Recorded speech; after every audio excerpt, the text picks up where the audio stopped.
In this video, I'm about to show you how to see the best time to upload YouTube videos in YT Studio. First, open your web browser and go to the YouTube website.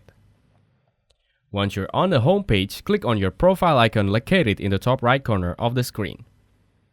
From the drop-down menu, select your channel to access your channel page. Here, look for the YouTube Studio option on the left side of the page and click on it to enter your dashboard. In YouTube Studio, navigate to the Channel Analytics section, which you can find on the left sidebar. Click on it to see various metrics on your channel performance. Now, within the Channel Analytics section, click on the Audience tab.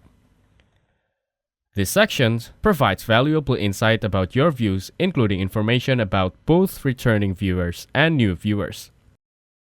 To find even more detailed information, click on See More.